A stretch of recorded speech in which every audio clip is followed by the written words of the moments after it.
नमस्कार प्रणाम दोस्तों, मैं डॉक्टर धर्मेंद्र यादव आप लोगों के बीच में प्रस्तुत हूं अपना एक छोटा सा वीडियो लेके। तो कल हम लोगों ने बात की थी अगले वीडियो में जो कि परेशानी कभी ऐसे नहीं आ जाती है, उसका निदान बता रहा हूं मैं आप लोगों को।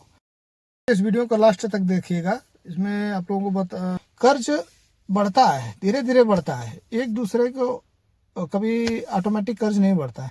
एक कर्ज को पटाने के लिए दूसरा कर्ज, या कोई नया बिजनेस कर रहे हैं उसमें लॉस हो रहा है, लॉस होते होते कर्ज हम लोग कर्ज में पड़ जाते हैं। तो ये लगता है कि इससे कर्ज अगर बढ़ गया तो अब हम क्या करें। पहले तो आप घबराएं नहीं, कर्ज बढ़ गया तो घबराएं नहीं, शांत दिमाग से, ठंडे दिमाग से सोचिए कि इससे हल पाया जाता है, इससे निकला जा सकता है। इससे निकलने की व्यवस्था करिए, कोई काम, कोई संसाधन मतलब ऐसा करिए जिससे बिजनेस है। अगर नहीं है, हम जॉब कर रहे हैं तो जॉब में थोड़ा सा एक्स्ट्रा बढ़ाने की जरूरत पड़ेगी। कोई ऐसा काम करे जैसे पार्ट टाइम जॉब कर ले, या पार्ट टाइम कोई काम कर ले, या आपको ऑनलाइन काम आता है तो ऑनलाइन करें, बहुत सारे काम आते हैं।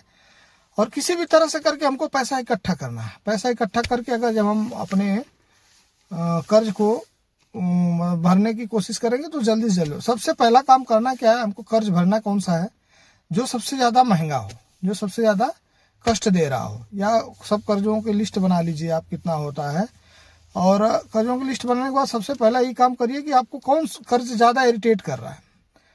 या तो कोई इरिटेट नहीं कर रहा तो जो पहले सबसे ज़्यादा हाई इंटरेस्ट वाला है उसको पहले भरिए। उसके बाद फिर आप काम करिए कि दूसरा कर्ज जो जैसे जो अनसिक्योर लोन है उसको भर दीजिए, क्रेडिट कार्ड का बिल हुआ उसको भर दीजिए, या फिर आपको किसी से पैसा लिए हैं प्राइवेट लोगों से, ब्याज पे पैसा लिए, कुछ भी किए हैं तो पहले उसको भर दीजिए। पैसा नहीं है इस स्थिति में उनसे बात करिए, बात करके बताइए भैया मेरे पास अभी पैसा नहीं है, मुझे कुछ टाइम दे दीजिए, मैं आपका लोन चुका दूंगा।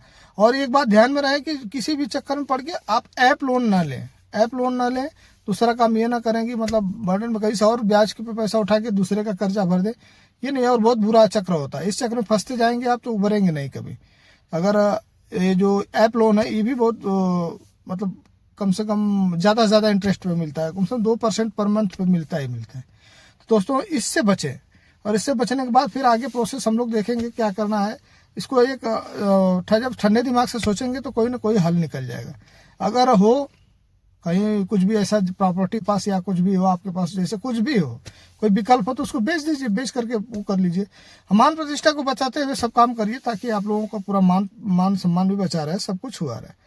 और कर्ज जब बढ़ता है तो आदमी डिप्रेशन में जाता है, डिप्रेशन में ना जाइए, अपने आप को शांत रखिए और हर लोगों से बात करिए, सबको फेस करिए, किसी को ऐसा नहीं कि नहीं करिए, सबको फेस करिए, सबसे बात करके। हर इंसान है, कर्ज कोई आपने गुनाह नहीं किया, कर्ज लिया है, कर्ज आपको चुकाना ही है, पैसा ही लेगा, कोई और कुछ नहीं होगा। थोड़ा सा लेट हो रहा भाई, स्थिति बताइए मेरी स्थिति ये नहीं है, मैं आपको कर्जा वापस कर दूंगा। अगर नहीं होने लायक है तो भी करूंगा, व्यवस्था कर रहा हूँ, कहीं ना कहीं लगा हूँ। सब लोगों का फ़ोन उठाइए, कॉल करिए, जो भी करना है करिए, करके आप किसी भी तरह से ख़त्म करिए। तो ये धीरे धीरे करेंगे तो हो जाएगा, फेस करते रहेंगे हो जाएंगे। और मैं आगे आप लोगों को बताऊंगा कि 100 सावधानियाँ क्या बतानी है, इसको अगले वीडियो में। इसके साथ मैं अपने वाणी को विराम देता हूँ। जय हिंद, जय भारत।